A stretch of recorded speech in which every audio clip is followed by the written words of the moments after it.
going back to work. And welcoming Yasir and Francois, who make us the pleasure to come and talk about SENSORICA, the company that they are actually building up from scratch. So thank you very much for coming.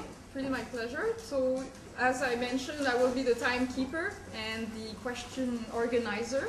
So the idea is to have a presentation of 30, 35, 40 minutes and then a period of questions. And if you do not understand things, because you will see this is really revolutionary.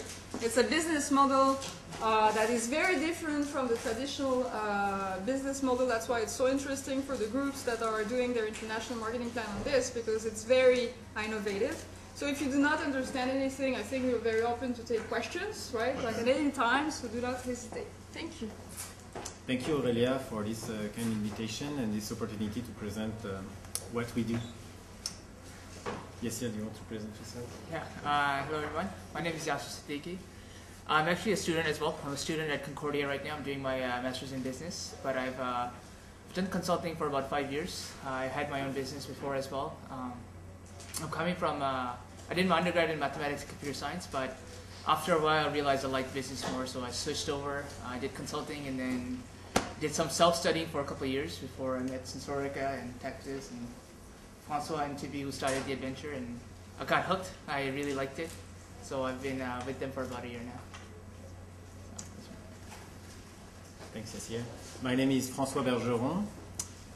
Initially, I was studying sciences. I did a master in chemistry, PhD in biochemistry, and worked in academia in labs studying cancer and medical imaging. Then I worked there a couple of years and realized that I didn't want to be a researcher. I wanted to start my company, and then I kind of played around and looked for opportunities and did an MBA at HEC 3-4 years ago now. And then started this business with TB, an old friend I had from Sherbrooke University. So we'll present you Tactus in the context of SENSORICA. So you will see the distinction between these two entities, and in the context of international marketing. This is the plan we'll follow. Maybe this will change briefly, but we'll explain what are the products, what is the marketing strategy for these products, the partnerships, and the relationship with SENSORICA, and the challenges you will have to work on to help us. So, Actually, can you guys hear us at the back? It's fine. yeah, and as Aurelia said, just raise your hands and ask questions, okay?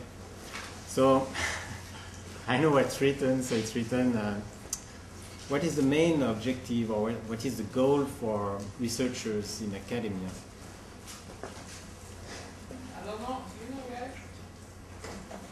Ideas, opinions, tries, attempts. What are we doing? I am an academician. What am I doing all day long? Discover new information.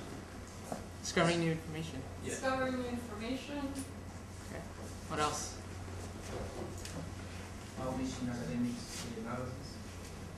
Enrich the academics magazines, enrich the knowledge, build the knowledge, okay? Discoveries, knowledge. Yeah, that's what I would say I do. Produce knowledge. Go ahead. Yeah. Just writing research papers. Writing research papers. Mm-hmm. Okay. So diffusing the knowledge and yeah.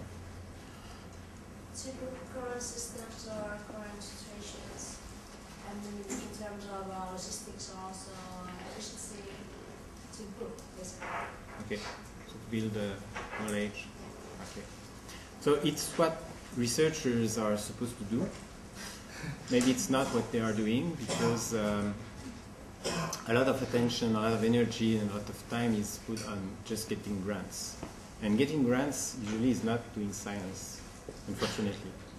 And it's why I quit academia And my colleagues, Ivan and others, TB and others, they also quit academia for that, because you study, you have dreams, and you realize that it's not actually what you think, unfortunately, because the incentives are wrong.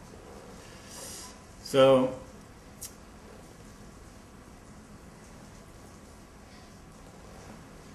why is it like this? Because, as I said, the incentive is wrong. The incentive is the financing.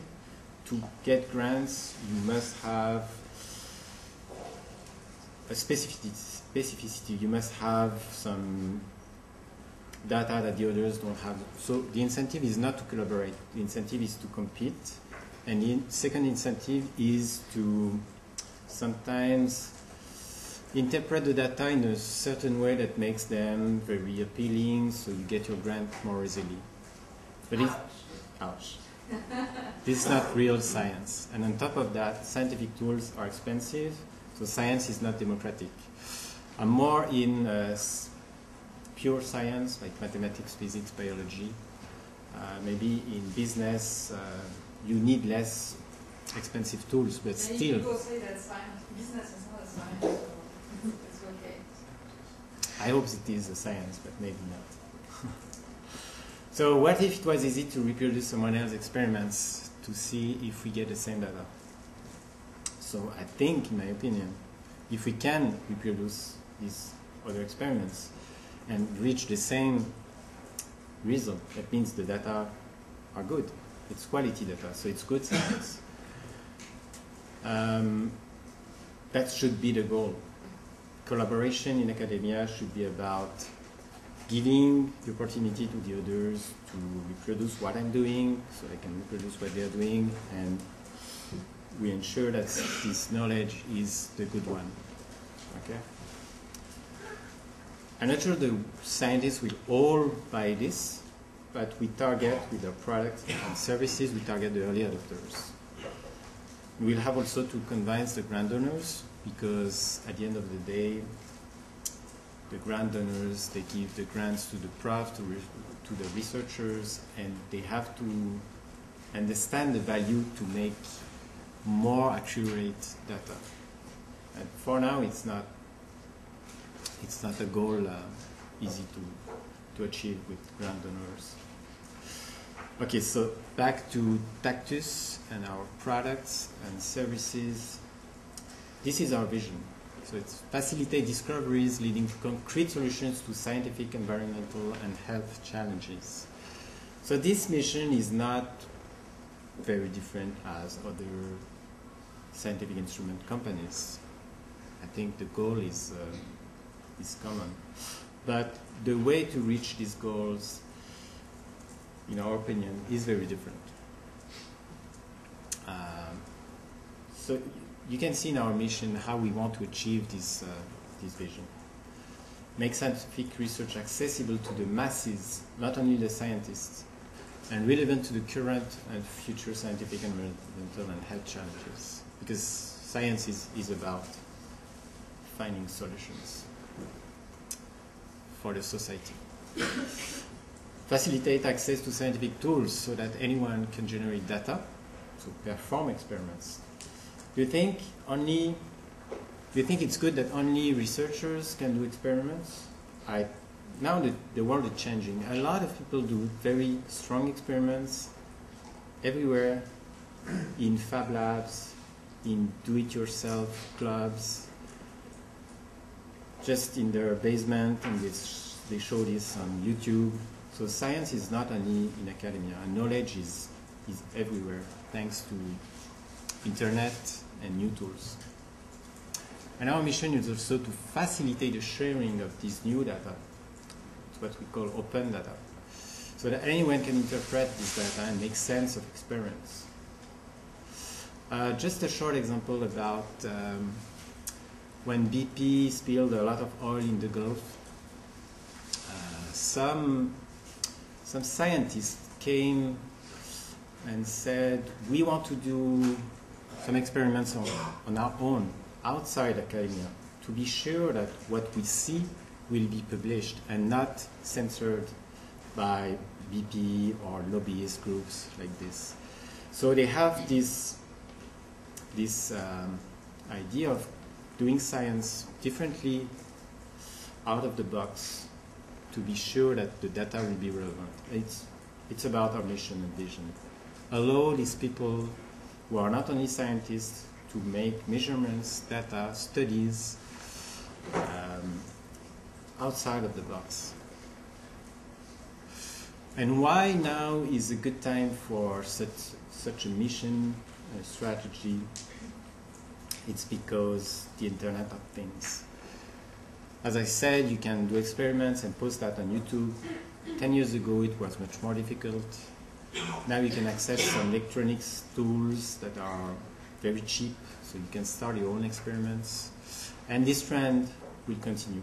And now you can share this data online very easily.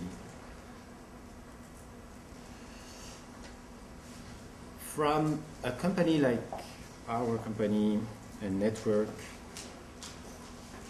how do we start this? We start from a product and some different products, and from an ecosystem of products, and we want to name this ecosystem of scientific tools the Lego Labs. Everyone knows Legos, and you will see after this short video what the concept is.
So, I just want to speak to this. This is not our company, but what we're trying to show you is a different trend that's emerging, where it's becoming very easy for ordinary people to be involved in creation. Okay, companies like Little Bits, it's an open source project as well. They're creating these tools that you can easily do and do teaching. You can easily create electronics for your house. You can create smart tools, smart machines very easily. It's making the tool easy. And that's what's really engaging a lot of the larger audience to come and share knowledge, share information.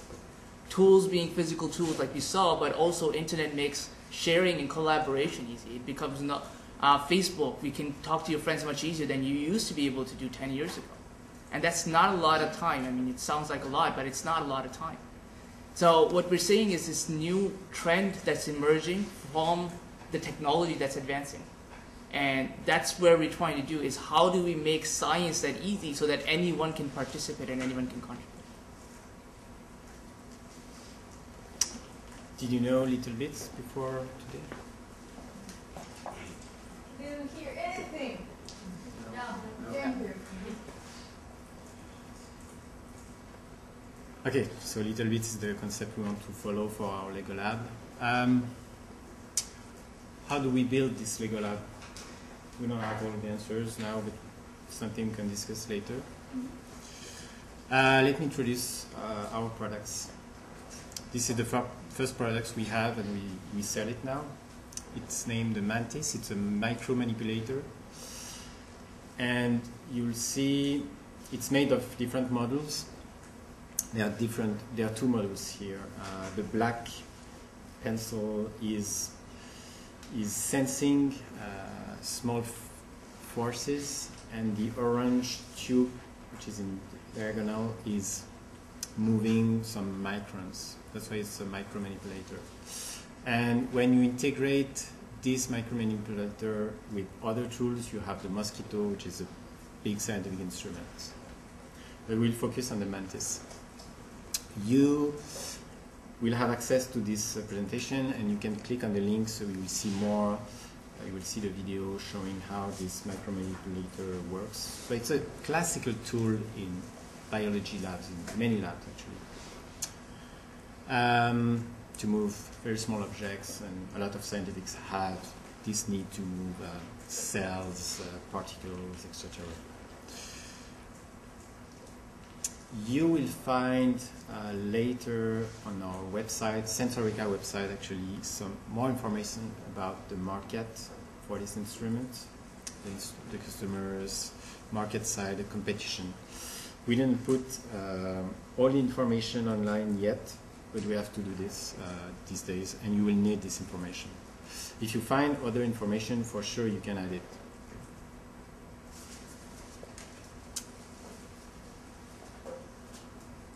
Okay, why build a Me Too product?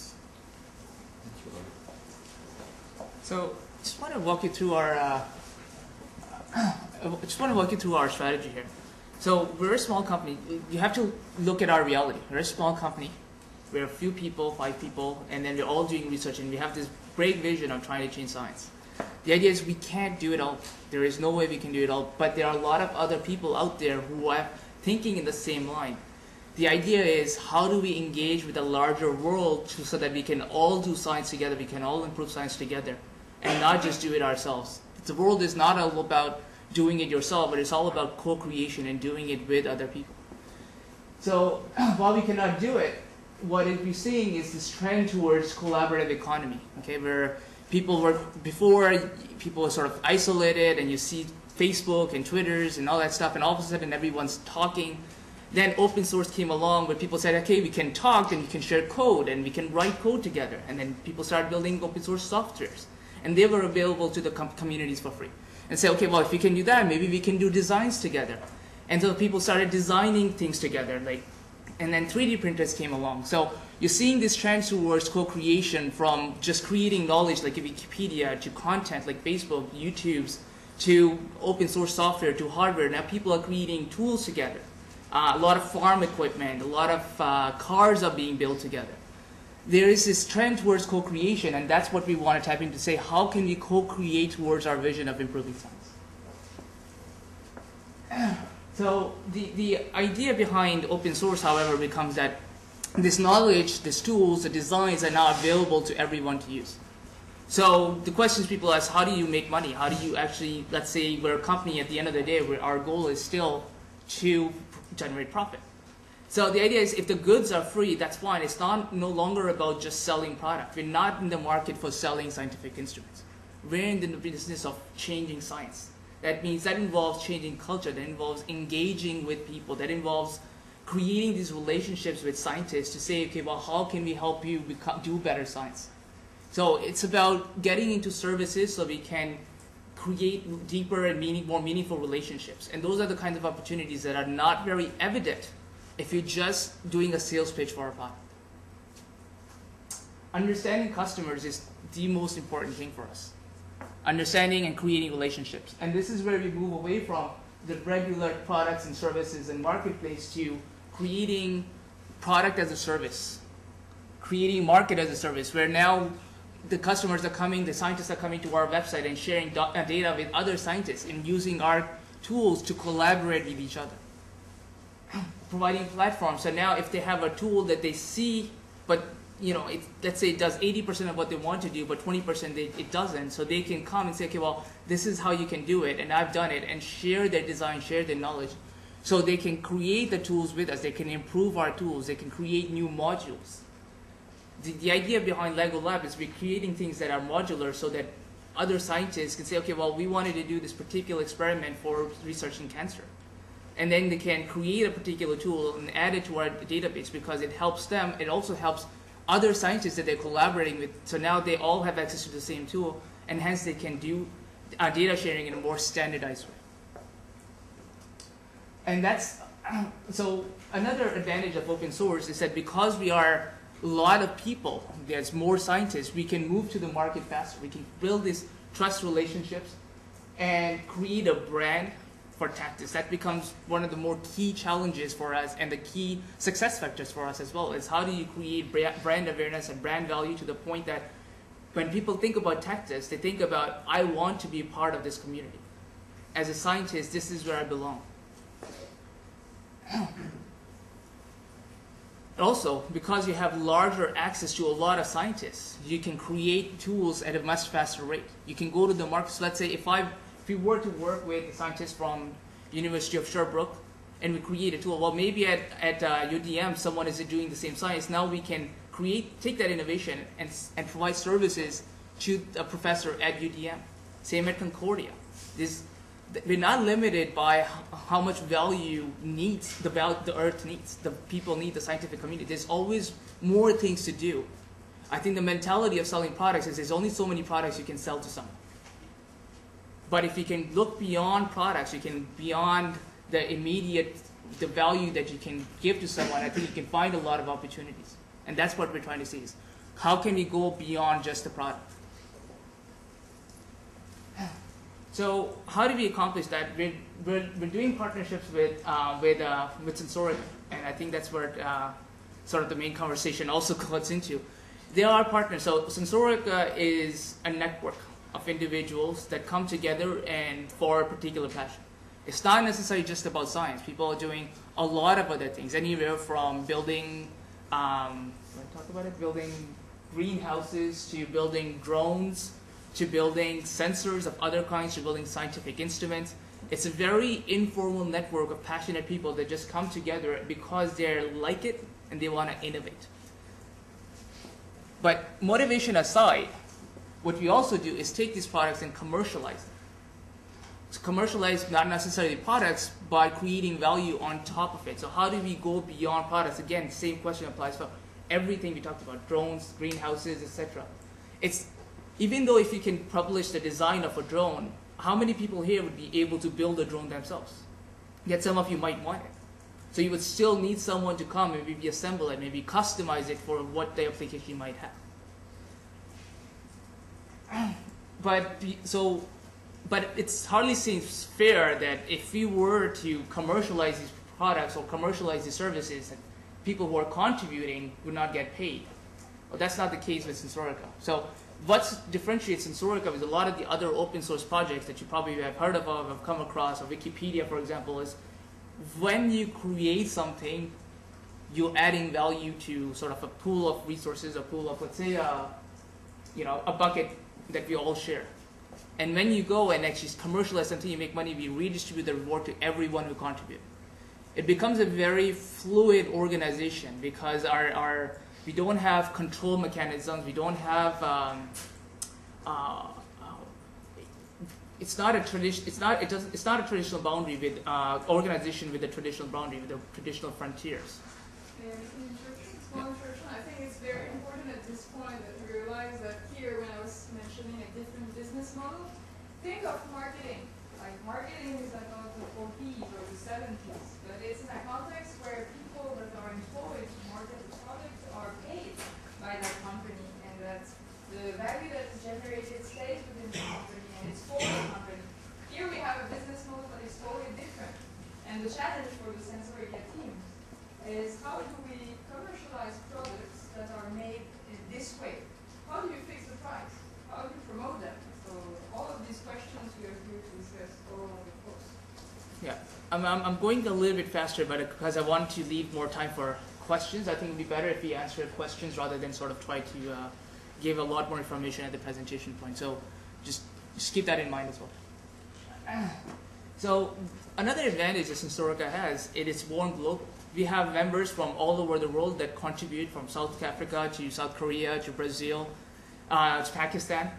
And the idea is they're all contributing. Why? Because the same reason. They're passionate, they want to contribute, and they want to see a better product come out. But also because they share value. So when we go and commercialize something, we return the value to them based on how much they contribute, based on time, based on how much effort and intelligence they provided to us. So we're not limited by geographical boundaries, and that creates a unique challenge for us from an international marketing perspective. Okay. So for example, so in the Canadian market, we're looking at how do we build these closer relationships with the universities, especially when we're talking about Tactus, but depending on the product you're talking about. So let's for our discussion, let's focus on Tactus for now, which is the scientific instruments. How do we create relationships with academia? How do we sell them services and try to go beyond products? How do we, what services to offer and at what prices? I think those become really key questions for us when we're trying to go beyond products. But going back to sort of what we were talking about earlier, that we had international partners. So we my brother, for example, is in Pakistan. So I want to see, well, how can I use, and he wants to contribute. So how can he contribute? How can he say, okay, well, you have these scientific instruments. Well, maybe there are universities in Pakistan that would be interested in doing research. Previously, they weren't able to do that, not because they didn't have knowledge, not because they didn't have, they're not smart, but because they didn't have access to tools. Can we create a research market there now because the access to information, data sharing, and knowledge and tools is now more accessible? Can we create new opportunities for doing science another way in different parts of the world?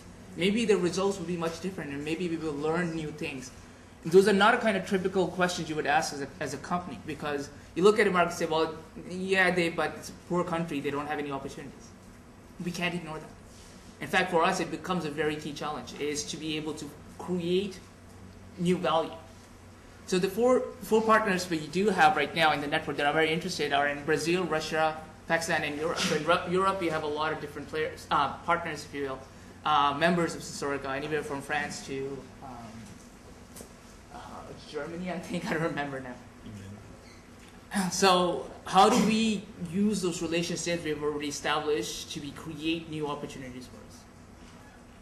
On the same line, when we go to the foreign market, would this service-based strategy work in those markets, or would we have to go and try to tackle a bit the product-based strategy again?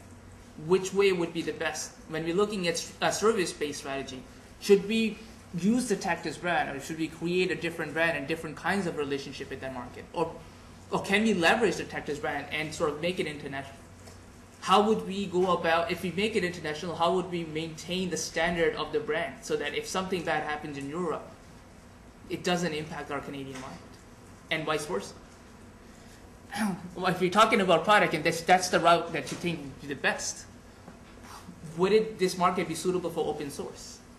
Remember, open source means anyone has access to how the technology could be made. They can literally take the design and replicate it if they have the proper tools to build it.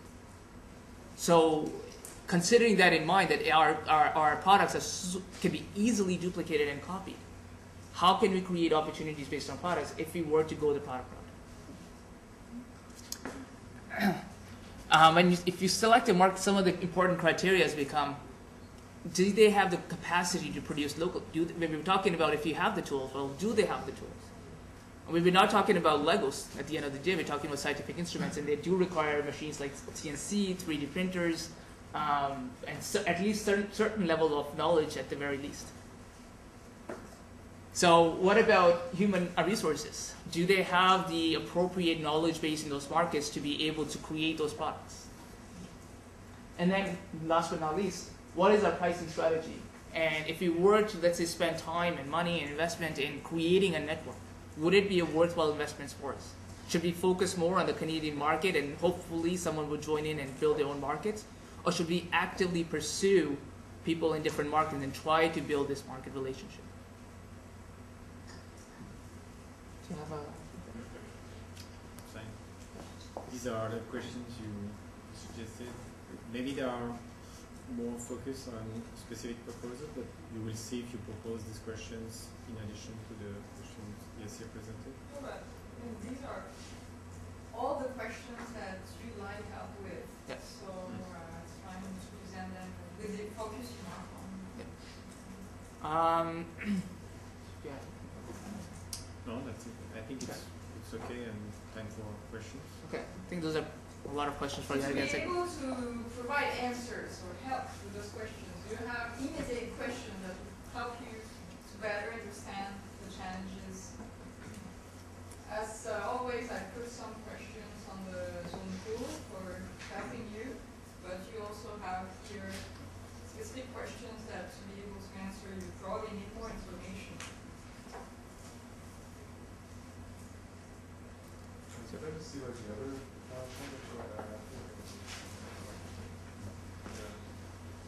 Which one? Yeah, well, the one you have like, is that like two? Marketing.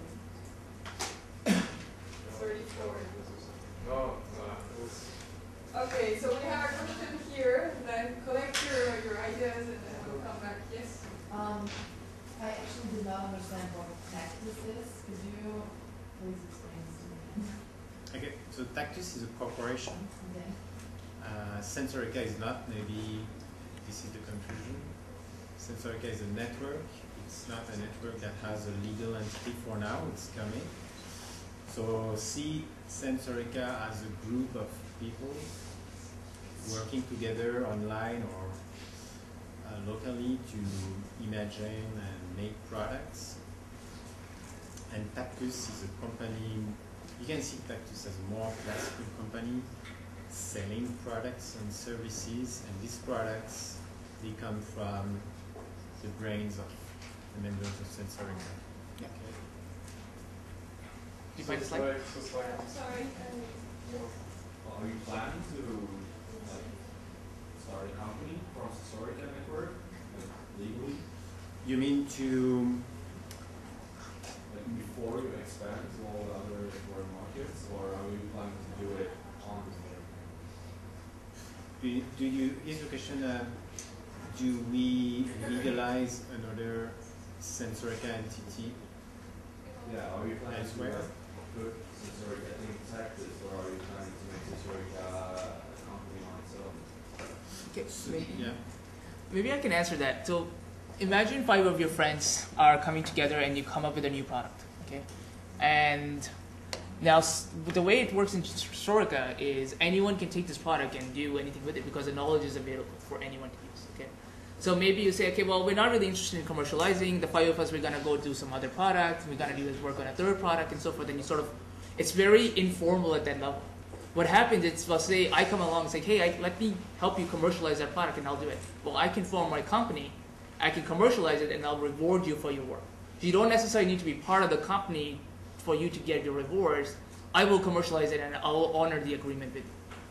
And the same thing could happen with other products that you're working on, other projects you're working on. So the idea is to make it sort of these relationships of creation informal, and of course when you interact with market you need to be more formal.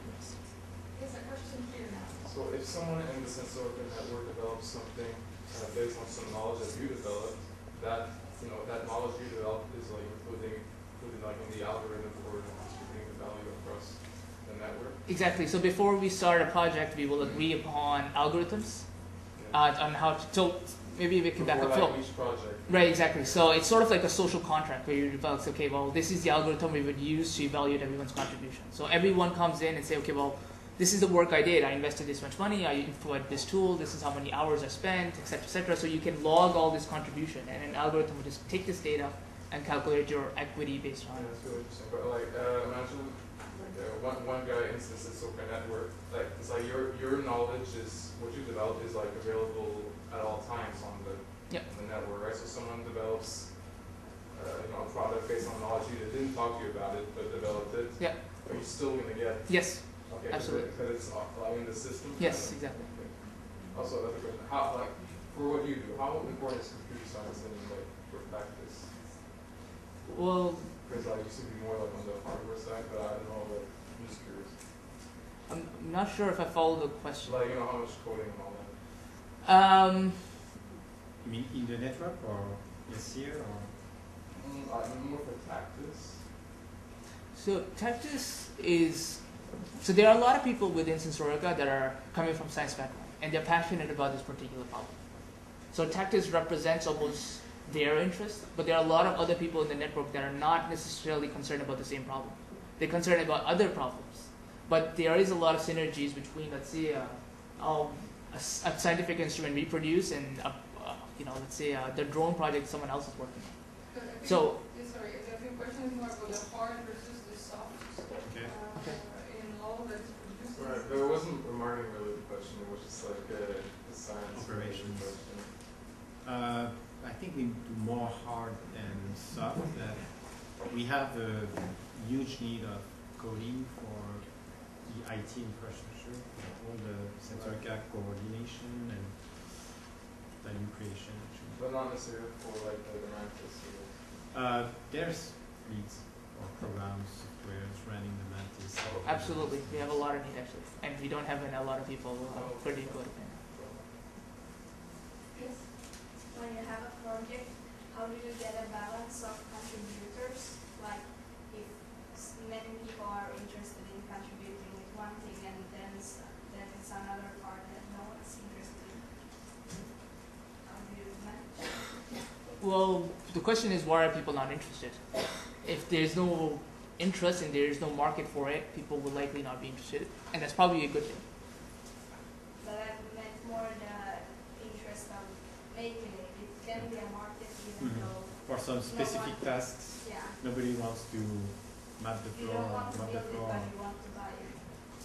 Sorry, can you repeat that? Like, there's a market for the product, but no one are interested in building it there. Okay.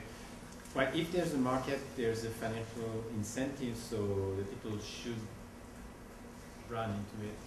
If they don't, maybe it's not well communicated to the group.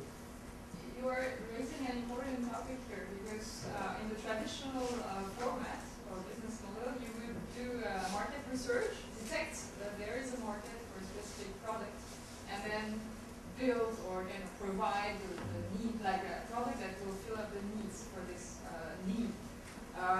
What they're doing is not so much this. It's basically from the other side. It's not really about detecting. Like, people are interested in doing something, and yes, they think there is some. But I don't think you're conducting extensive market research. We are. Yeah. Yeah, we do. Yes, we do. Actually, for the mosquito, we did a complete extensive one. And you didn't come across the situation where some task that was required did not meet with any interest? Like, yes. yes? What happened? Actually, if these tasks are not fulfilled, it's because maybe they are not rewarded enough. So the value accounting system and the value equation must reward them accordingly to balance. Yeah. So maybe phrasing it another way, there's two different things. What you're talking about is not an HR problem, which is a question of how do we get more people in the network. And this is a lot of it is marketing exercise. So we use marketing also to target more people. So you'll say, this is what we need. Okay, and these are the kind of intelligence or skill sets that we're looking for, and these are the kinds of tasks we would like to do.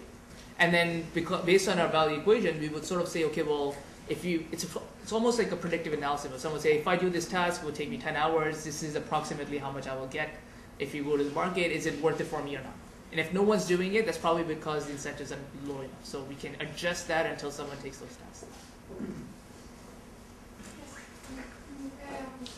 With the people that you work, has someone shown concern because they want like kind of intellectual rights, like intellectual property rights? Like, how do you manage that? Because people may contribute a lot and they'll be scared that someone takes their idea or something. It's much more, to begin with, it's much more an economic choice not to have IP and an ideology choice. So for some products that needs long R&D and huge investment, you'd better have IP. But for these products, maybe SENSORICA is not the best place. Okay. So, but if you insist to have IP in SENSORICA, actually, it doesn't work well because it unbalances the power. Because when you own IP, it's yours, and you can run away with it, even if all the others contributed to improve your technology. So it can create an unfair situation, and in open source communities, it's not that something you can do. Actually, you will be perceived as a danger for the others. I think the idea here is we're asking people to come and contribute with us, and the base of it is trust and relationships. And if you have intellectual property, it erodes this level of trust, because what happens is I can keep it, and what happens to all my contributions, like Francois was saying. But on the other hand, with open source, if someone's not moving in your direction, you can always take the technology and develop it your way.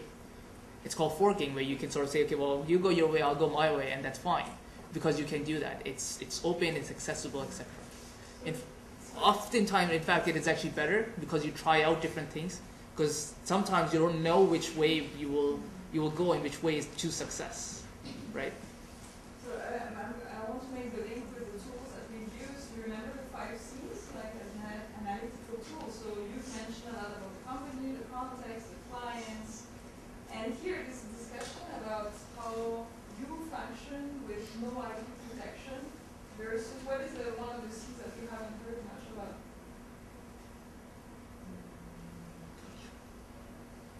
Think hard. 5 C's: context, company, clients.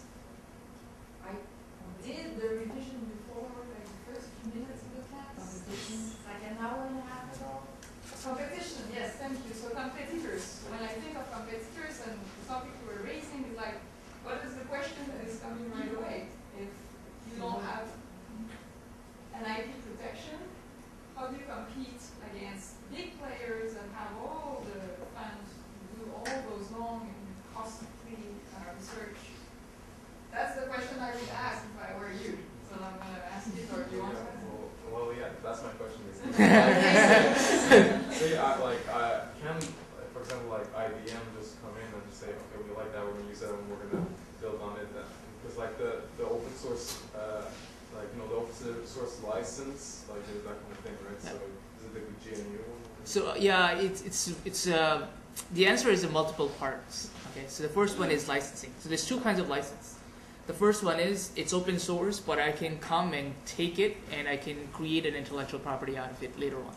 The other one is I can come and take it, but anything I do on top of that, it will be available to you as well. So I copy you, you can copy me later. So it's called viral open source project. So if IBM comes and develops something on top of it, well, it's fantastic because now we have access to better information. Thank you, IBM. Right. Okay, so that becomes a very powerful tool.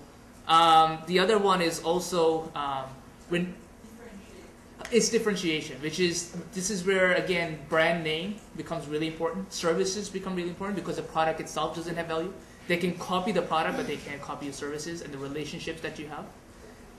The last one also is on the same lines is think about how would we be able to compete as who we are in the scientific market. A lot of the competitors are already established. They have pretty good relationship, I guess, in the market, but on the product basis, not on service basis. They have production capacity that is much bigger than ours. They have innovation capacity that is much better than ours. So we can't compete head to head with them. There's no way we can go on head and head with them because they have better production capacity. So the idea here is, again, that's fine. We will find our niche markets. We will find ways to be able to create differentiation strategies somehow. And so creating a community around self-motivating people, I think, becomes a very important differentiation strategy. So basically you're trying to overtake IBM but in the open source world. Hopefully. Yeah.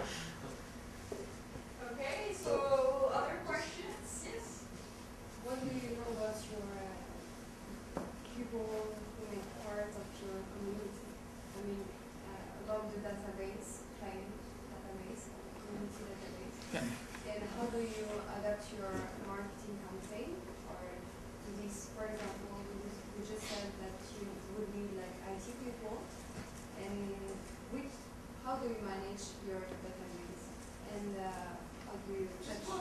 One question. Yeah. Okay, so many Yeah. So far, I would say it's more informal because our technology is not mature enough, our infrastructure is not mature enough to get there. But hopefully in the future, we'll be able to do a bit more automatic matchmaking. Right now, unfortunately, we kind of do it more personally, although we spend a lot of time trying to do that database management ourselves. We do have sort of very informal Excel sheets and stuff. We do have a pretty good idea. We have, but it's not a really efficient system that we use. So it's like kind of do it with our Excel sheet and knowledge in our heads and stuff like that. And we talk a lot with amongst ourselves. But the network's not big enough yet for us to require that level of complexity. So that remains a challenge for us to say we need coders to be able to come and develop that level of infrastructure for us. How do you make people know about your existence? Well, we're here right now. Social media, TEDx. So like the biggest thing you're asking us is how to make this open source network more known, but and you're not asking us to where to sell the mantis. Basically, that's not really your goal. Your goal is you want basically you want the network to expand, and are you more representing like Tactus today or SENSORICA? We are more representing the product or the service, the mantis. Right. So your job will be to find ways to market it. Okay, so it's really about the mantis. It's product-centric, product or service, if possible, if it's relevant in these countries. Well, I don't think I would like to impose that. I think it becomes your choice, but I think maybe you will need to interpret there. Okay. Right? So I want the level of work to be fair among all the groups. So if you go to the questions that are posted on the pool, it's basically centering, I mean, of course, anything you can add to those questions is good. We'll take But it. for your term assignments, the questions are, if we take the mantis and Tactus in particular, using SENSORICA as a production network, or in terms of intellectual added value and so on, where should they focus their energy? So you have Russia, Pakistan, US, London, Eastern US, and what's the Brazil. You have 4 markets that it would be interesting that you make a recommendation towards which one or which ones we should focus on. And then the how. The questions are, should the products be produced locally? You need to check on code, it's all written on this. Like, should the products be produced locally, or should you use the network in all different countries to also produce, distribute, and so on? So there are questions of where and questions of how. But just to add to that, there is a huge interdependency between the two, and you have to recognize that as well. So basically, with Mantis, also one of your goals is the double goal is to expand SENSORICA, but expand the popularity of Tactus within SENSORICA. Right. Okay. Question from Australia. Well, I mean, it was pretty much The same question. Question from, I don't know. what's your, if you should say your generally biggest challenge, what do you say that is? With SENSORICA right now, take it to another level. It's one of the biggest is to grow the network, to reach a critical mass, because this critical mass means safety, because a lot of people innovating together, that means you innovate fast, you have a turnaround of product that comes fast, so you protect yourself from competition basically, and if you grow your network of inventors, you also grow your network of people who can distribute your products, make your brand more aware everywhere. I actually look at it differently from a challenge perspective. I look at it from external in. He's looking at it from internal out. He's focusing on more on how to grow the network. I would say it's more around generating revenue, because we're talking about offering services. But one of the things we identified was, how do you actually identify specific who should we go and offer services to? What kind of services should we be offering? How do we ramp up revenues also, so that people, because again, it becomes, we're trying something new and then it's risky, essentially. Right? So in order to attract more people who are not as risk takers, so you have to prove something. And I think what we need to prove is that we can actually generate revenue. We are market oriented, we are financially stable. Yeah.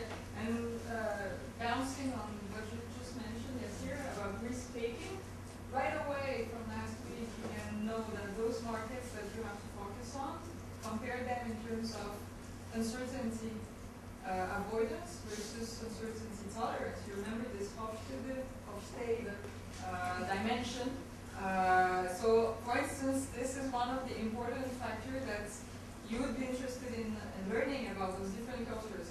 And from the conversation we had, I remember you were saying that in Brazil, for instance, open source is not such a big deal as in other countries because Brazilian culture is less risk adverse than in other countries. So that's just a little link with theory. Let's see who has questions so far. Here, there. I thought you were raising your hand. No, I don't have questions over there. So we have three questions. So maybe let's start with the back and come back. You'll have plenty of opportunity outside also of the classroom because you're willing to receive the Yes, please. You're helping us, so we'll be here. You'll have a lot of opportunity. Don't worry. So yes, in the back. Yeah. You were sort of touching on it just now, like one of the biggest challenges is the revenue. I don't know if that was like for the people contributing, but I was thinking, I don't know if I missed it, but how do you guys, because you need to make money, right? How is it done? Like, what is the model? Okay, but as a startup, we raise money from grants initially, loans, and we have access to R&D tax credits. So for almost 2 years now, we roll with this money. I don't know if you know these R&D tax credits in Quebec and Canada in general. So by the way, sorry to interrupt, but that's a link with the localization advantage. You remember the only framework that's talking about localization advantage? One good example is that being located in Quebec as a startup in R&D research is a very good thing. Why? Because your R&D salary cost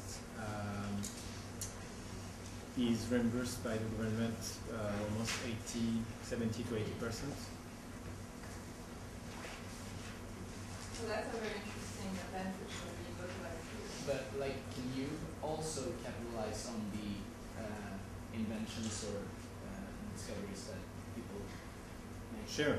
With the Mantis, we process, we sell it, so we have revenues from sales, even if it's very limited for now. Can you maybe give us some more information about how much, if you can, how much? We have one sale in the US, and we have several demos coming, so locally we knock at the doors intensely to be known and hopefully have some sales. It's a way to start. But just to build on that, when we've demoed, people really liked what we offer, the relationships we were able to build. The challenge comes in that we don't have a lot of time because we're focusing on network, we're focusing on market, we're focusing on a lot of things. But to going out on the road and identifying people and building those relationships also takes time. And we just haven't been able to do that because of time constraints. So one of the challenges is also help us identify who should we go talk to. Because we know people are interested in what we offer. I would like to take questions. Thinking of, we started to have a better idea of what's the product, the company, and so on. And then if we move on to my last hour structure for the course, we started talking about niche markets and the how. And then we started talking about the pricing and maybe some elements. I don't know if the questions you had were, but it would be interesting to maybe try to cover maybe how you promote, all those elements of the marketing that's like distribution, how it's distributed the products. So I don't know, guys, if you have questions about that. Yeah. Well, is the distribution of it, is that part of the value redistribution system? Mm-hmm. Like the guy was a distributor, like he's part of the network as well. Yeah. Can you explain us maybe the different ways you see how those products can be distributed? Yeah, so it's a concept called common space peer production. How it works is the knowledge is available to everyone in the network, and if let's say my brother's in Pakistan, okay, and he finds a university where he wants to sell it to, well, he can now produce the product locally and goes and sells his product and offers the service, etc. The challenge becomes that yes, it's easier said than done. So for example, he has the designs available, but it's not the same thing as producing the product. So we still have to help him spend a lot of time training and so forth so that he's able to take this knowledge and actually create a product. So this is kind of how we envision it, is it's creating these relationships with other people who are willing to produce and go to the market and sell it. Now, if he develops his own network and says, okay, well, I have a bunch of salespeople, I have a bunch of scientists, I have a bunch of this and that.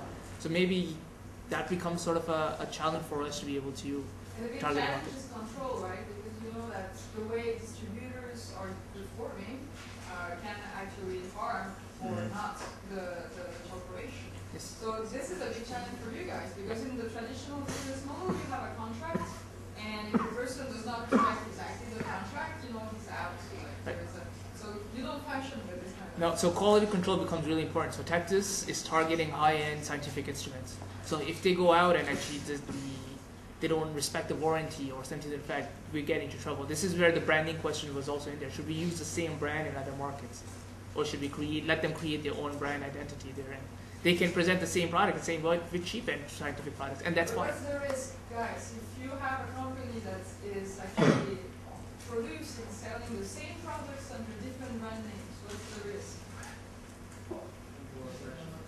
Confusion, right? Like, I mean, someone traveling and used to find those products under a brand name, goes somewhere else, do not find that brand, wonders why, looks for the available brand, realizes it's the same company. So there are, yes, advantages, being protection, like separation of, businesses in a way. So you separate, but then you have also issues of control and coherence. And it could make the company a bit more vulnerable to price fixing. Yeah. And no way to difference necessarily. So But it would be easier, actually. It would be easier with different brand names to have different positioning in terms of price. But the confusion for the same product. for the same products is the risk is that the clients become more multinational and they want to purchase for different locations. That's going to be Actually, to add on to that complexity, let's say if in scientific market, if you're doing research, you use particular, say, okay, well, I use this company and this particular product to do this experiment. And now if someone else wants to replicate it, they guarantee that if you use the same process, same machine, same company, same tool, you get the same results. Now, if someone's going out with some other brand, well, I don't know how you can reconcile that if you don't know that answer. Yeah. So these definitely are layers of complexity, added complexity for this kind of new business model. Yes. I want to know what your competitive advantage is. So why should people use and contribute to your open source network, not your different one? I don't know much all the others competitors in terms of others networks. But what we know from this network is that there's no value economic system. So this is a big differentiation point, big, because your contribution in another open source network won't be rewarded, or maybe you will be famous in the network, but you won't receive any money, for example, or reputation. Maybe you will receive it not in an organized way, because they don't have this way to account for value created. So we attract a lot of people based on that, because they see an opportunity to hopefully in the future quit their job and be full-time with Sensorica. So just to just said that the way you account value creation, is that one of your advantage then to competitors? That's like the main advantage. So that the other open source network don't have this way of accounting. Yes, and the way, just because you have to count value in our case, that means that you are able to track processes too. So you are able to manage in a peer-to-peer way, of course, manage the way products are done. So you can impose quality control, you can impose some processes to make the right product. And completely self-organizing open source communities, they won't have this mechanism. So that's where trust on the product should be lower, because there's no process to control, to make and control the product, and control also the way it's marketed. And I think it's important to note that what we're talking about is like the competition on the production level. But for a consumer, someone who's interested, for instance, in a scientific instrument, there is a choice to buy from an open source network and traditional company.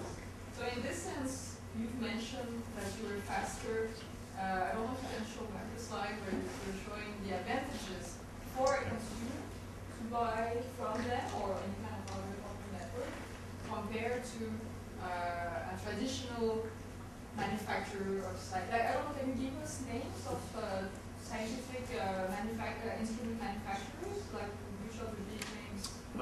Eppendorf for the Mantis, the competition is Eppendorf, Burley, Siskiyou, Narishige from Japan. So those are big companies, small companies? Eppendorf is super big, and the others are smaller, but they are in market for 40 years in that particular product. And so what do you add compared to those offerings? So it's all about this, the community, the product or service which belongs to the community, to the perceived value of open source and building together, the possibility to share results, to share data, and all this belongs to the community too. And you mentioned that customization is much higher, right? Yeah. From traditional companies. Hopefully, yes. Because of co-creation. The competitors kind of stop at very standardized deal. Okay, so which is essentially to go to these academics once a year saying, here's a product, thank you very much, here's a transaction, to go away. And I think what happens between that year, they're completely missing. And I think that creates an opportunity for us to build, again, become services. And then as you build that, when it comes down to the purchase time, I think we will be in a better position to offer them a better product. And also again, customization, working with them continuously to innovate for their needs. Those are all really big competitive advantages for us. Yes. I also have one question about trust and relationship. Obviously, it's working very good here in Canada, but if we think back into Russia and Brazil, how do you think that trust and relationship model would work there? They don't have the same culture when it comes to business like you. That's not a problem, or it's... Those are two main considerations when deciding should we go for the product-based market or a service-based market. The strategies for us, because again, it's easier to build trust and relationships here, but it's more challenging, I would imagine. Any question about promotion? I want to hear questions about promotion. Nothing? Well, I don't know if it's about promotion, but I just want to like who you mean who's going to use it in this basically. So we target academic researchers for now.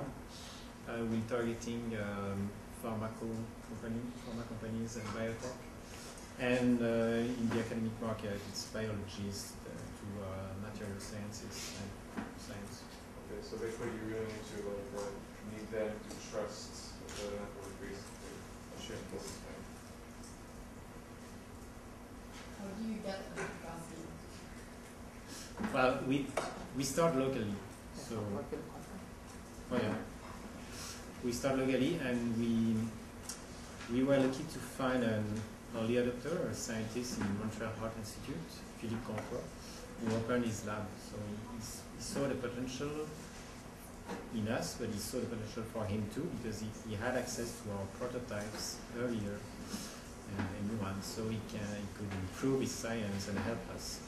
So basically you spend a lot of time with him. Right. We use... How do you get someone to trust you? You spend time with that person. You show them the product. You improve the product with them. You give a lot. Time personally with them? Yes. Yeah. And So so if you want to extend, that's not going to work in a different part of Sure, but the world. we leverage his name and the name of his institute, the Montreal Heart Institute, which is quite famous in the heart surgeries in the world. So it's what we take from this relationship. But it's very interesting because if we started talking about the internationalization process, we talked about the cage distance model, and this notion of distance or proximity is really at the core of how companies can go abroad. If the traditional theory says that you always start very locally, and then you go step by step and expand. The case of born global companies is kind of like revolutionizing the whole idea, because it's not step by step you further expand. It's, we start operation in Russia, in Pakistan, in Brazil. But here comes the challenge. How do you reconcile this need, especially in your field, this need for trust, for very frequent interaction?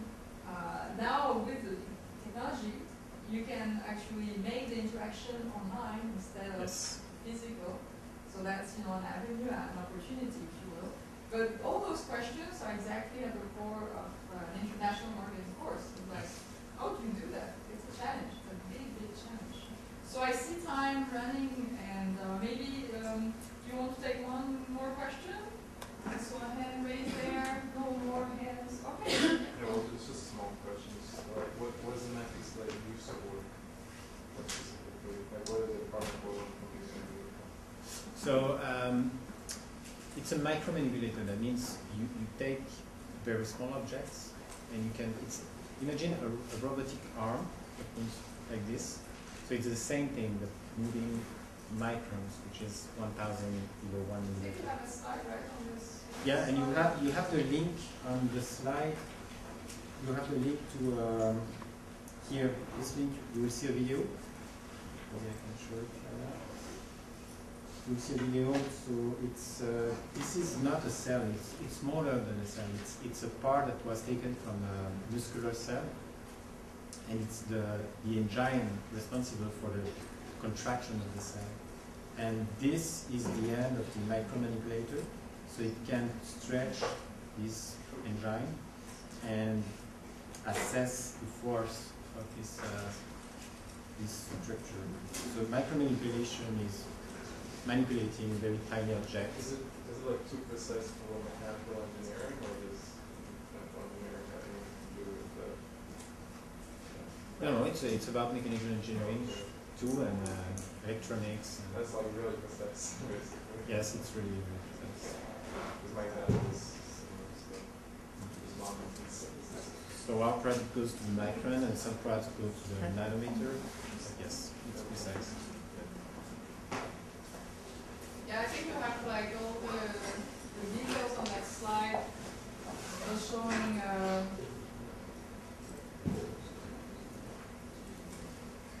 The next slide is the next one. You know, drugs, nucleus, and all those technical terms that are the type of uses that you can use the Mantis for. So I think it's time for us to close this presentation. Thank you so much, Francois and Yasir.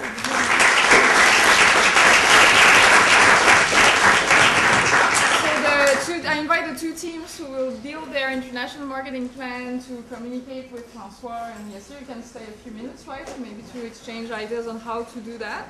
And the rest of the teams to start thinking about next week, because next week we'll... do you remember what we were going to be talking about next week? We're going to be talking about the case L'Oreal, yes, but what's the topic? Oh, the topic... Yeah, it's foreign market research and selection, so we'll be stopping to look at those dimensions environment and look more into the internationalization process. And that's it. Questions, comments before leaving? Everybody wants to leave. Well, have a good week. See you next week.